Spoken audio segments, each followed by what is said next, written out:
Hello everyone! Nagluluto ako ng ginataang kalabasa. Yan. Nilagyan natin ng talong at saka alugbati, spinach guys.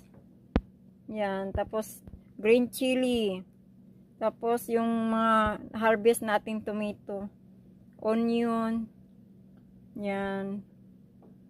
Yan guys ang hinalo natin. Tapos isinahog natin yung mga nahuli nating isda sa pagpipishing natin. Ayan na yun. Inihaw natin guys. Yan. Sarap guys. Yan. Tikman natin. Tikman natin ang sabaw.